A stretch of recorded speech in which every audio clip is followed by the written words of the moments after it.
Bonjour tout le monde, enchantée. Aujourd'hui, je vais vous faire la présentation pour mon pays natal, la Chine. Bienvenue chez Vasco.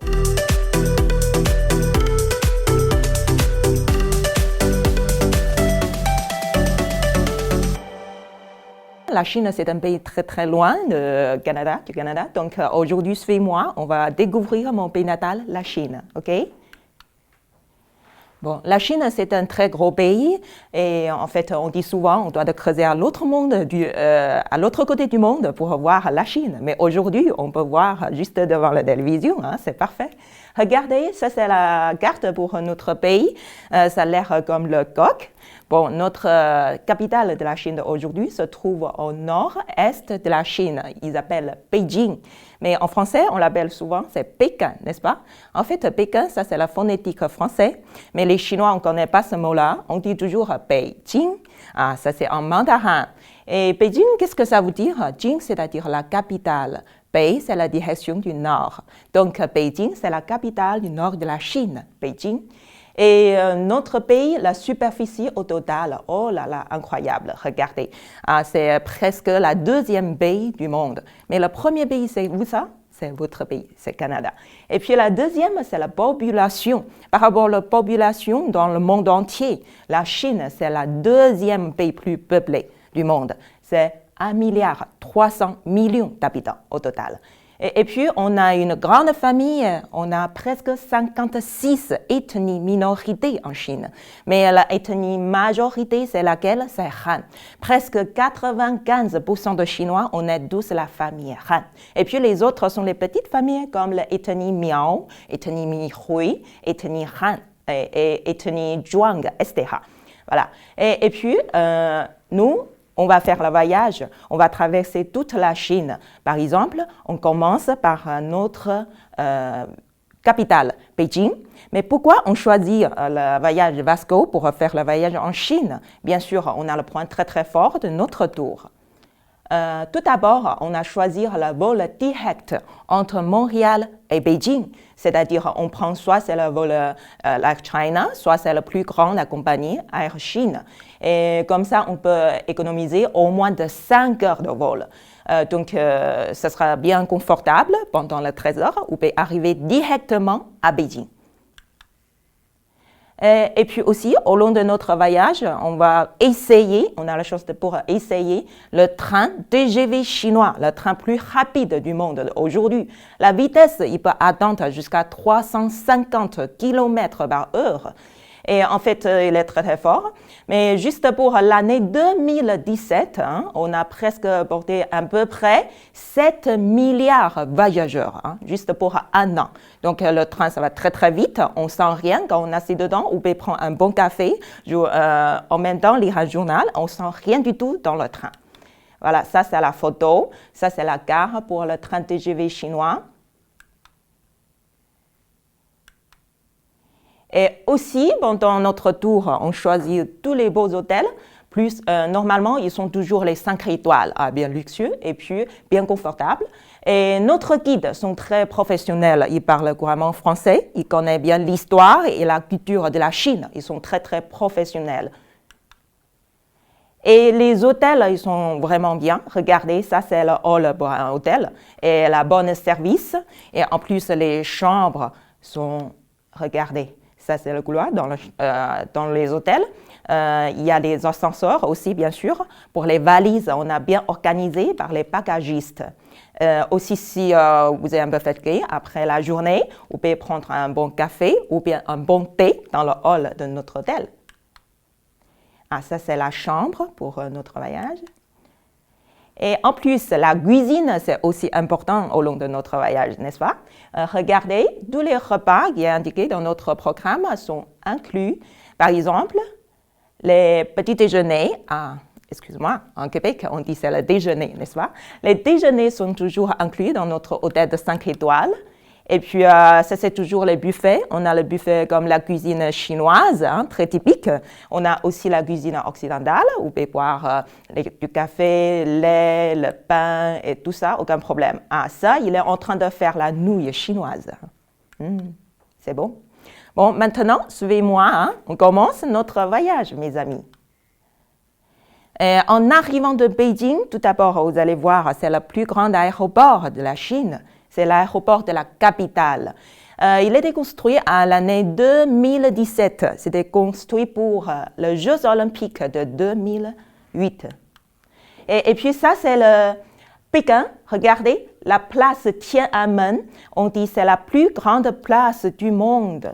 Oh là là, la superficie au total, c'est 44 hectares. Il y a 800 mètres de long et 500 mètres de large. Ça, c'est une photo pendant la fête nationale. En Chine, la fête nationale, c'est le 1er octobre. Dans ce cas-là, sur la place, il peut accueillir presque 500 000 personnes tout à la fois. Et devant la place Tiananmen, ça, c'est la porte du pays céleste. Ça, c'est aussi l'entrée principale pour la cité interdite. Je parle à la cité interdite, c'est quoi ça? Ça, c'est la résidence pour la famille royale, c'est-à-dire pour l'empereur. Et la porte située juste devant la place Tiananmen, on l'appelle la porte Tiananmen. À l'intérieur de la porte, ça, c'est la résidence pour l'empereur. Voilà. Au total, la superficie pour la cité interdite, c'est 72 hectares au total. Il y a 9 999 chambres dedans. Oh là là, tout ça, c'est pour une famille, hein, c'est incroyable. Mais pourquoi on choisit, c'est toujours le chiffre 9, c'est pas les autres? Parce que le chiffre 9, pour les Chinois, c'est très, très important. C'est symbole la longévité, le 9. Et aussi à Beijing, on va voir un beau temple. Regardez, ça c'est le temple du ciel. Il était construit en l'année 1420 par le 4e empereur de la dynastie Ming. Il a construit ce temple, c'est pour faire la prière des peuples, pour avoir la bonne récolte pour les peuples. Mais pourquoi? C'est l'empereur qui le fait parce que les Chinois ont dit l'empereur, c'est comme le fils du céleste. C'est lui qui va communiquer avec son père aussi pour prière, la bonne récolte au peuple. Mais aujourd'hui, on peut regarder, hein, c'est pas comme un vrai temple déjà, c'est comme quoi? C'est pas comme un parc. Un beau parc. Regardez, les Pékinois, les gens, ils viennent tous les jours le matin et nous aussi, suivez-moi, on va faire le gymnastique Tai Chi Chuan dans ce temple aujourd'hui. Et en même temps, on va visiter le vieux quartier de Beijing, c'est-à-dire Hutong, le nom Hutong, H-U-T-O-N-G. Pourquoi on l'appelle Hutong? Ça, c'est un mot qui vient de mongol, c'est-à-dire les puits, parce que c'était construit tous en même temps, la dynastie Ming ou bien Qing. Mais aujourd'hui, hein, le vieux quartier comme ça à Beijing, il reste de moins en moins. Donc, profitez de notre voyage, parce que dans 10 ans, il n'y aura plus, c'est ça. Et en même temps, on va faire la petite tour en pouce-pouce, hein, cette fois, parce que les routons, la largeur de routons, normalement, la petite ruelle, c'est juste 3 ou 4 pas. Donc, notre bus, on ne peut pas passer dedans. On doit de changer en pouce-pouce. En plus, les chauffeurs de pouce-pouce, ils sont très, très gentils. Pourquoi? Parce qu'il va vous parler tout le temps. Mais en chinois, bien sûr. Mais il comprend bien, hein? Peut-être vous ne comprenez rien, mais c'est pas grave. Ils sont très gentils, très sympathiques. Il va continuer tout le temps au long de croisière. et puis, ça, c'est la Grande Muraille. Et puis, la Grande Muraille, c'est le mur très, très important. La longueur au total, c'est 7600 kilomètres au total. Incroyable. Et puis, il a construit à l'année 221 avant Jésus-Christ par le premier empereur de la dynastie Qing. Il a construit ce rempart sur la frontière du nord de la Chine, de l'est à l'ouest, pour traverser toute la Chine, bien sûr pour protéger son pays et sa famille. Mais sur la Grande Muraille, regardez, pendant les 4 saisons, la couleur, ça va changer aussi. Ça, c'est le printemps. Et ça, c'est quand ça? Ça, c'est pendant la fête. Donc, pendant la fête, comme la fête nationale, tous les Chinois, on va prendre notre voyage pour voir la Grande Muraille. Et puis, ça, c'est intéressant, hein, parce qu'ici, au Canada, on ne voit pas souvent les gens, ces gens comme ça. Donc, mais en Chine, on n'est jamais seul, ça, c'est sûr. Et puis, on était aussi... ça c'est l'hiver. Peut-être vous n'avez pas choisi ce temps-là pour aller en Chine. On voit presque la même chose.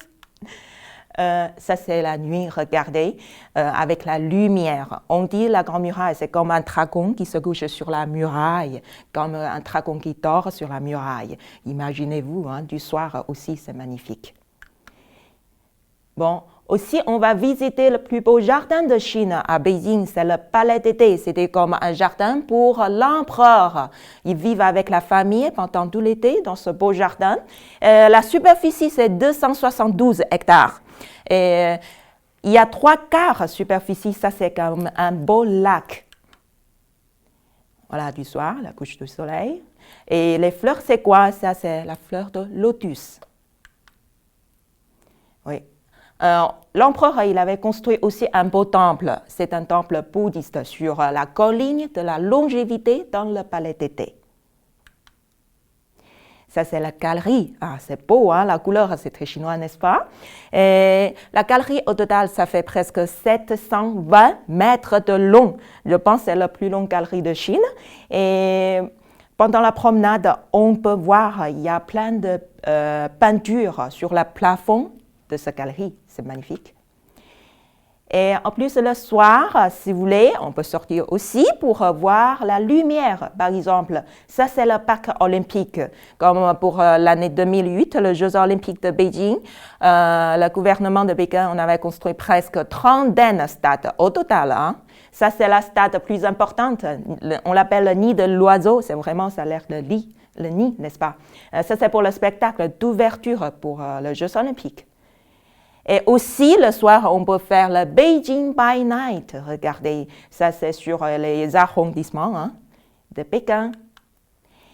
Et aussi, on peut goûter la cuisine impériale, c'est la canard laqué. Après Beijing, on s'en va un peu plus de l'ouest. On va voir l'ancienne capitale de la Chine, ça c'est Xi'an.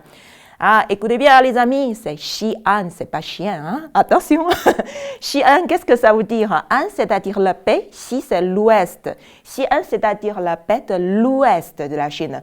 C'était comme la capitale de Chine pendant 13 diverses dynasties. Donc, on peut visiter le grand rempart de Xi'an. La longueur au total, c'est presque 12 km. Si vous voulez, vous pouvez louer un vélo pour faire un petit tour, hein, comme lui. Et aussi, à pied de rempart, il y a les gens qui font le Tai Chi Chuan. Ça, c'est la grande pagode. Et on peut voir aussi la petite pagode de l'oie sauvage à Xi'an et la grande pagode de l'oie sauvage à Xi'an. Parce qu'il y a un beau jardin. Les gens, ils viennent ici pour prendre la photo, surtout le printemps avec les fleurs. Et aussi, ça, c'est un temple de bouddhiste. Ah, ça, c'est un endroit très, très important. On doit y aller. Hein, c'est le sultan en terre cuite. Ah, ça, c'est par l'ancien président de la France. Il avait dit ça, c'est comme le 8e miracle du monde. Hein. Tous les visages des soldats sont différents. Il y a au total 8000 soldats en terre cuite et aussi presque 520 de chariots en terre cuite aussi, avec les chevaux. Ah, ça, c'est la photo du soir de Xi'an. On peut voir la tour de la cloche et tour de tambour située du centre-ville. Regardez, c'est magnifique, hein, la tour. Et le soir aussi, si vous voulez profiter la soirée pour voir le spectacle, c'est aussi possible. Ça, c'est le spectacle de la dynastie Tang. Dans ce cas-là, vous allez voir, il y a beaucoup de jolies filles. Voilà. Et la belle musique, bien sûr, les beaux garçons. Ah, peut-être après la journée, on est faim déjà. Maintenant, on va goûter les pancakes de ravioli. Ah, les pancakes de ravioli, c'est-à-dire ils sont en forme de différents animaux. Par exemple, c'est-à-dire si c'est en forme de canard, c'est-à-dire à l'intérieur, c'est du viande de canard. Si c'est en forme de cochon, à l'intérieur, c'est les viandes de cochon. Si c'est en forme de chien, non, il n'y en a pas ça. Voilà, maintenant, on sait où ça? Ça, c'est Shanghai, la ville métropolitaine de la Chine. Ça, c'est la ville la plus importante du sud, la plus grande ville aussi. Il y a presque 26 millions d'habitants aujourd'hui qui vivent à Shanghai. C'est une très, très grande ville. Ça, c'est la photo pour la rivière Huangpu. À Shanghai, c'est une ville très, très moderne. On a beaucoup de grandes tours. En même temps, on a aussi la vieille ville de Shanghai. Comme ça, on peut voir les toitures en forme vraiment très, très chinois. On l'appelle Chenghuangmiao. C'est un beau quartier. Vous allez passer ce quartier pour faire les achats parce qu'il y a beaucoup de petites boutiques. Voilà. Et il y a un autre nom aussi. Ici, on l'appelle Chinatown. On peut aller vraiment le Chinatown en Chine. Ça, c'est le musée de Shanghai. Il y a 2 étages, en fait. Au début, le premier étage, c'est comme pour les objets de bronze. Et la deuxième, c'est pour les calligraphies, c'est plus important. Mais en haut, il y a encore 3 étages. C'est pour vous montrer comme les meubles d'ethnie minorité chinois ou bien comme les vases de porcelaine ou bien les meubles de la dynastie Ming et Qing. C'est très intéressant. Mais si vous voulez acheter aussi les livres pour les enfants, pour apprendre un peu de chinois, c'est possible de trouver les livres dans ce musée. Comme je vous dirais, hein, on n'est jamais en Chine, on n'est jamais seul en Chine. Hein, ça, c'est la photo. Regardez, sur la rue Nanjing, c'est la rue Piétonne. Et aussi, on voit aussi plein de tours à côté le fleuve Huangpu. Il y avait une blague, c'est-à-dire avant, un touriste qui a pris un taxi à Shanghai pour faire un petit tour, comme un voyageur, il demande au chauffeur, « Regardez, monsieur, à gauche, c'est un grand tour, qu'est-ce que c'est ?» Et puis le chauffeur de taxi, il a répondu, « Ah, pardon, madame, je ne connais pas. » Et puis le madame, il n'est pas content, il a dit, « Et pourquoi tu ne connais pas? Parce que c'est votre ville, hein? » Mais le monsieur, vous savez comment il répond? Il a dit, « Ah, excusez-moi, madame, il n'y avait pas hier. » C'est-à-dire la vitesse de construction de Shanghai, c'est incroyable. On dit les tours, c'est comme les bambous, hein, qui poussent comme bambou. Mais ça, c'est les tours de béton, c'est pas le bambou. Ça, c'est la tour très jolie, c'est la tour de télévision. On l'appelle la tour de Dorian. C'est vraiment comme la perle. La nuit est comme ça, il y a plusieurs étages. Hein. Voilà. Le soir aussi, si vous voulez voir le spectacle, c'est possible à Shanghai. Ça, c'est l'acrobatie de Shanghai. Mais je sais bien, au Québec, on a l'acrobatie aussi, mais ça, c'est un peu différent parce que les artistes sont les Chinois. Ça, c'est la Venise d'Asie. On l'appelle Suzhou, la ville qui se trouve à peu près 80 km loin de Shanghai. Pourquoi on l'appelle la Venise d'Asie? Parce qu'il y a presque centaines de petits canaux qui se trouvent dans cette ville. Un beau jardin aussi. On va visiter plusieurs jardins à Suzhou. Quelle est la différence entre les jardins du sud et les jardins de Beijing? Beijing, comme on a fait le palais d'été, ça c'est servi pour l'empereur. Donc la superficie c'est tellement grand. Mais à Suzhou ou bien Shanghai, pour les petits jardins, c'est pour les mandarins. C'est-à-dire ils sont beaucoup plus petits, mais il y a beaucoup de choses à voir aussi. Mais ici, je dis mandarins. Qu'est-ce que c'est les mandarins? Mandarins, c'est comme les fonctionnaires. Hein, fonctionnaires. Les pierres aussi, les rochers, c'est magnifique. Les fleurs, encore fleurs de lotus. Et aussi, on peut essayer le petit bateau, faire la petite croisière hein, au long du canal. Le soir, les gens, ils sortent pour voir les ponts sur le canal, c'est magnifique.